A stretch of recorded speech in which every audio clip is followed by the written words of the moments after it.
কি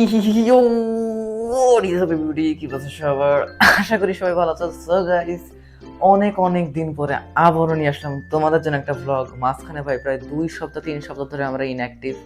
সো আসলে কিছু করার নেই, তো আজকে আবার তোমাদের জন্য একটা ভ্লগ নিয়ে আসলাম। এবং যারা ভিডিও টাইটেল এবং থাম্বনেল দেখেছো আশা করি বুঝে গেছো যে আজকের ভিডিওটা আমরা খুলনা শহরটা হালকা হলে ঘুরবো, কিছুটা ঘুরবো আমরা। আমরা হচ্ছে তোমাদের কার কোন আম পছন্দ সেটা অবশ্যই কমেন্টে জানিয়ে দিবা। আর বেশি একটা কথা বলতে চাই না, তো গতকাল একটা লাইভও করতে চাইছিলাম, বাট লাইভটা কিন্তু আমার মানে অফ হয়ে যায় অ্যাপ বিভিন্ন ইস্যুর কারণে। যদিও ঠিকঠাক ইস্যু আছে, আমার বয়স কম তাই। তো যাই হোক, ভিডিওটি শুরু করার আগে একটা কথা বলতে চাই, যদি ভিডিওটি ভালো লাগলে অবশ্যই লাইক করে দিও, চ্যানেল নতুন হলে সাবস্ক্রাইব করে দিও। তো ভিডিওটি দেরি না করে শুরু করা যাক আজকের আসাম ভিডিও।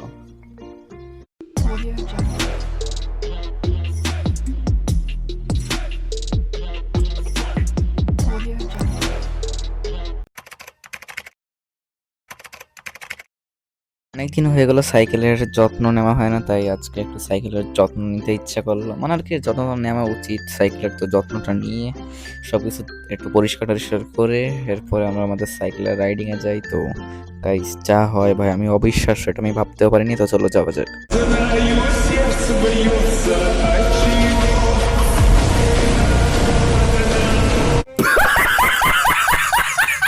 তো এরপর আমরা প্রথমে গিয়েছিলাম তোমাদের যে একটা সিএম এর বাসায়। তো ভাই ও বাসায় ছিল না, তারপরে আমরা সোজাসুজি চলে আসি জিলা স্কুলকে রোস্ট করতে। বাট ভাই এই রোস্ট আসলে করা উচিত হয়নি ভাই। ভিডিওর শেষে যা হয়েছে বিশ্বাস করে তোমরা জাস্ট একটু ভিডিও শেষ পর্যন্ত দেখো। তো ভাই আর আবহাওয়াটাও এত সুন্দর ছিল, কিন্তু দিন শেষে সবই মাটি হয়ে যায়।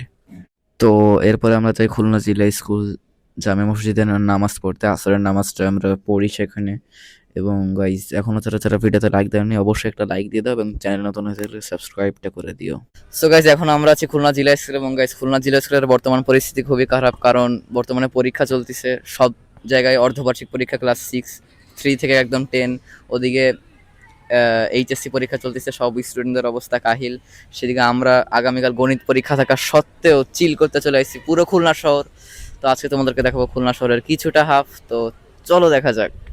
জিলা স্কুল নিয়ে যদি কথা বলতে হয় তাহলে সর্বপ্রথমেই আসে এটার প্রতিষ্ঠা। এটা 1885 সালে প্রতিষ্ঠা হয়, এবং আমি এবং আমার টিম মেম্বার আমরা সবাই জিলা স্কুলের স্টুডেন্ট।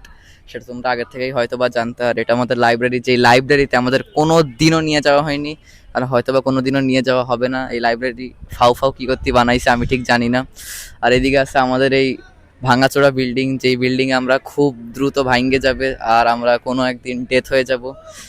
আর অন্যদিকে আছে আমরা যে বিল্ডিংয়ে মূলত ক্লাস করি, এই বিল্ডিংটা হলো এই বিল্ডিংটা ভাই যে কোনো দিন ভেঙে যাবে যদি কোনো একটা দিন ভূমিকম্প হয়, জাস্ট হালকা একটু ভয়ঙ্কর ভূমিকম্প, আর ওই সময় যদি ক্লাস চলে সবাই ডেথ হয়ে যাবে। সো আমি কর্তৃপক্ষকে বিনীতভাবে অনুরোধ করব এই বিল্ডিংটাকে সংস্করণ করতে। আর অন্যদিকে আছে ওই বিল্ডিং যেটা কিনা খুবই নতুন এবং সবচেয়ে ভালো বিল্ডিং, যেখানে আমরা ক্লাস করে আসছি। ওই বিল্ডিংয়ে যারা ক্লাস করে তারা খুবই শান্তিতে ক্লাস করে। আর অন্যদিকে আছে লাল ভবন, যেটা কিনা সবচেয়ে পুরনো, বাট এইটাকে সংস্করণ করা হয়েছে ক্লাস 10-এর ছাত্রদের জন্য। আর অন্যদিকে আছে আমাদের শিক্ষকদের জন্য যেই শ্রেণী কি বলে অফিস রুম বা হল রুম সবগুলোই ওখানে আছে। ল্যাব আছে, কিন্তু এই ল্যাবে আমাদের নিয়ে যাওয়া হয় না, যেটা কিনা খুবই দুঃখের বিষয়। সো কিছু করার নেই। তো মূলত এই ছিল আমাদের জিলা স্কুলের রিভিউ। এখন দেখি যদি ফোনে চার্জ থাকে আমরা অন্য কোনো জায়গায়।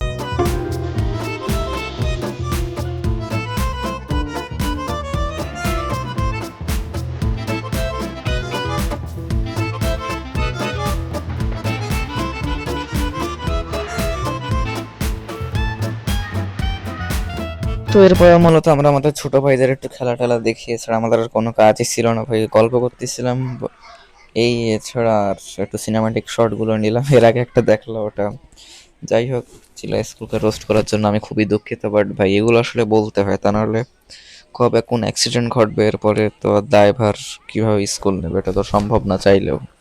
সো যাই হোক, এখন যেটা মূল বিষয় ভাই, এরপরেই ঘটে যায় সেই অনাকাঙ্ক্ষিত ঘটনা ভাই।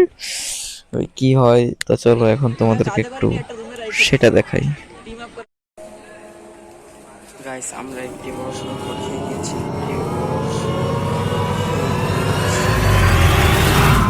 সালিকিন, আই মিন যে ক্রিয়েটর টাইটানিয়াম ট্রেলসের, সে কি করেছে, সে ভুলে চাবি হারিয়ে ফেলেছে। এবং দেখে গাইস কট খাওয়ার পর যাচ্ছি চাবি টাবি খুঁজতে, কারণ সৈফাহেদ সালিকিন আমাদের মানে দুজনের সাইকেলটাকে তালা মেরে রেখেছিল। সে চাবি হারিয়ে ফেলেছে। ভদ্র নরম মানুষ তো, খেয়াল নাই কোথায় রাখছে, কোন জায়গায়, দেখা যাক, খুঁজতে থাকি। সো গাইস এখানেই মূলত আমরা খেয়ে যাই সেই কটটা। আসলে এখানে আমাদের আর কিছু করার ছিল না ভাই। আমি একদম বিশ্বাস করো, আমি যখন সাইকেলটা তালা মেরেছি, তালা মারার পরেই আমি এটা সাথে সাথে পকেটে রেখে এরপরে আমি আর কি পকেটে আমাকে একটু চেপে দেখেও নিছি যে আছে কিনা। আমি দেখছি আছে। আমি পুরো অবাক, এটা জানি না কিভাবে ঘটনাটা ঘটছে।